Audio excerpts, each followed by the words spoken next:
저는 좀 이렇게 거꾸로 뒤집어 보는 걸 좋아합니다. 한마디로 아직 비트의 최고점은 오지 않았다. 따라서 알트들이 과거만큼 정말 흥을 하는 모습은 우리가 과거가 100이었다면 이번에는 한 60 수준으로 좀 기대치를 낮춰야 되겠지만 분명한 건 아직 오지 않았다. 뭐가? 알트들의 불장.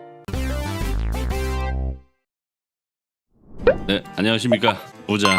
형님, 누님들 어서 들어오세요. 오늘도 마찬가지로 환물 ETF 분위기 고만고만합니다. 그리고 뭐 좋지도 나쁘지도 현재 약간이라고 표현하기보다는 정확한 수치로는 0.02달러 수준의 약세가 보여지고 있습니다. 굉장히 의미 없는 수치라서 사실상 크게 도움은 안 됩니다만은 그래도 오늘의 급진적인 변동성을 기대하기는 어렵다라는 건 좀 느껴지시죠? 앞서 말씀드린 대로 볼펜은 이제 닫혔고요. 네, 위에서 많이 올라왔습니다. 지금 현재 변동성이 점차 줄어들어 가고 있는, 한마디로 수렴 구간에 접어들었고, 수렴 구간에서는 일반적으로 박스권 횡보를 보이게 되는데 좀 좁은 박스보다는 박스를 조금 넓게 써야 될 것 같아요. 그래도 변동성이 줄어들고는 있지만 지금 시장의 유동성은 웬일인지 조금씩 더 늘어가고 있거든요. USDC 즉 서클뿐만 아니라 헤더의 가총액도 조금씩 계속 늘어나고 있는 상황입니다. 남아있는 우리 잠재적인 호재라고 볼 만한 건 거의 눈을 씻고 찾아봐도 없고요. 확인되는 것들은 이미 다 실현이 되어 있는 상황입니다. 또한 잠재적인 악재들이 시장에 조금씩 재료로서 공급이 되면서 사실상 강세가 좋지 않다. 한마디로 유동성은 풍부한데 직접적인 매수에 참여하는 유동성보다는 선물 시장이나 옵션 시장에서 조금씩 조금 이른 감이 있지만 이미 하락을 준비하는 움직임들도 조금씩 포착이 되고 있습니다. 이게 작년만 같아서는 제가 여러분들께 그냥 신경 쓰지 마세요. 저거 다 개미털기입니다. 이렇게 안심시켜드리고 그냥 무시하고 넘어왔지만 올해부터는 시장의 변화 이런 것들을 놓치지 않고 모니터링 해야겠습니다.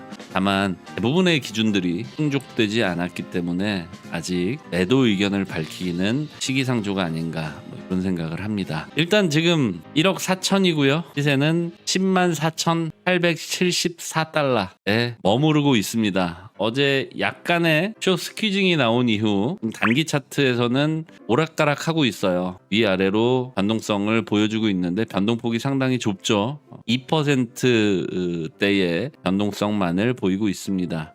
그 와중에 거래량은 좀 줄어가고 있고요. 보시다시피 강한 매수세에서 이제 또 강한 매도세도 어느 정도 보여줬지만 이 강한 매도세마저도 점차 줄어들고 있는 상황. 그럼 앞으로 남아있는 건 뭔가요? 여기서 물론 매도세가 더 늘어갈 수도 있지만 일반적으로 매수세가 늘어난 다음에는 매도세가 늘어나게 되어 있고, 매도세가 늘어난 다음에는 매도세가 다시 줄어들었다가 다시 또 매수세가 늘어나고, 매수세의 정점을 맞이하고 난 뒤에는 또다시 매수세가 빠지고 매도량이 늘어나고, 투자는 파도다 이런 말도 있듯이 지금 현재는 한 번에 강한 파도가 왔다가 썰물처럼 조금 빠져나가는 듯 하는데 이미 썰물은 대부분 다 빠져나가 있는 상황. 물론 조금 더 빠질 수는 있지만 이보다 더 많이 빠진다기보다는 다음번에는 또 밀물이 들어오는 요 움직임을 우리가 예상해 볼 수 있겠습니다. 계속해서 혼조세예요. 특히나 이 국지적인 움직임만 보여지고 있는 가운데 ETF 시장에서는 버텨보려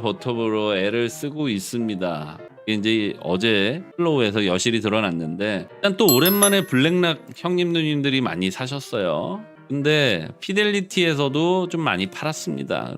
결과적으로는 어제 순유입으로 마감이 되기는 했는데요. 그제보다는 좀 유입세가 약했다. 다만 특징적인 점은 그제는 블랙락에서 많이 사지 않았고요. 어제는 더 많이 샀습니다. 여기서 좀 우리가 유의미하게 찾아볼 수 있는 건 블랙락에서는 일반적으로 싸다 싶으면 사잖아요. 조금 민감하게 반응하는 단기 투자자들이 전혀 없는 것은 아니지만 보통은 그래 왔습니다. 근데 피델리티는 어땠나요? 대중 없죠. 쌀 때도 팔기도 했다가 비쌀 때도 사기도 했다가 너무 대중 없어요. 아무튼 간에 둘의 수수료율이 동일하거든요. 여기 보시면은 피델리티나 블랙락의 IBIT나 거래 수수료가 동일합니다. 0.25%. 꽤 비싸죠. 우리는 보통 0.0 몇 단위로 수수료가 책정이 되는데, 수수료가 높다는 얘기는 그만큼 단기 투자에는 오히려 불리한 조건을 갖추고 있다는 거예요. 뭐가? 현물 ETF가. 그럼에도 불구하고 매도를 했다는 투자 감각이 조금 떨어지거나 그런 게 아닌가, 뭐 그런 생각이 들기도 합니다. 아무튼 간에 블랙락의 순유입이 좀 많은 관계로 어제도 유입으로 마감을 하기는 했습니다. 다만 이제 우리나라에 대해서 또 좀 살펴봐야 되는데요. 지금 우리나라 사람들이 부르짖고 있는 슬로건이 하나 있습니다. 그게 바로 코스피 5천의 시대예요. 코스피가 지금 2천대죠. 그리고 일반적으로 우리나라 코스피가 3,000대 가면은 사람들이 이제 투자를 좀 멈추는 경향이 있습니다. 특히나 기관 투자자들은 코스피 2,000 후반대부터 거의 이제 매도를 준비하거나 다른 움직임을 보이게 되는데, 지금 코스피가 거의 2,000대 후반을 향해 달려가고 있음에도 불구하고 매도를 준비하는 모습은 전혀 보여지지 않고 목표가 자체가 많이 상향됐다, 이런 생각이 듭니다. 우리 업비트의 거래량이 주로 알트들 위주로 발생한다는 거는 이미 알고 계실 거예요. 특히나 우리 대한민국의 알트 거래량이 전 세계 최고 수준인데, 투자자들의 어떤 비율도 비트코인보다는 알트코인 비중이 조금 더 높습니다. 특히 이제 우리나라의 상황, 환경 이런 것들이 이런 상황을 발생시키는 데에 많은 기여를 하고 있는데, 기여라고 하기보다는 그런 투자자들의 성향이죠. 알트 투자를 조금 더 선호하는. 코인 시장에 유동성이 늘어나고 있는 건 부정할 수 없는 사실이거든요. 한마디로 코인 시장의 파이가 계속해서 조금씩 더 커져가고 있습니다. 그런데 한 가지 특징적인 건 알트 시장이 불같이 살아나는 모습이 안 보인다는 거예요. 이게 사실 개인적으로 적전스러운 상황입니다. 그런데 그에 따라 저도 여기저기 많은 정보들을 수집하고 있지만 도대체 알트 인덱스가 살아날 기미를 보이지 않고 있잖아요. 통상 비트코인 가격이 최고가를 경신한 뒤 투자자들이 알트코인으로 움직이며 알트코인 가격이 상승한다. 이게 이제 일반적인 과거 데이터를 공부한 사람이라면 익히 알고 있는 알트의 보면 그 상승의 과정입니다. 호재가 한마디로 터진다면 좀 더 많이 올라가는 것들이 좀 생기고, 특정 산업, 게임 메타든 AI든 뭐 아무튼 그 파이에 따라서 또 시장의 자금이 이렇게 순환이 되는 모습을 많이 보였는데, 이 말을 조금 뒤집어 보면 그러면 비트가 최고점이 아니라는 얘기인가? 이렇게 해석을 해볼 수가 있겠죠. 왜?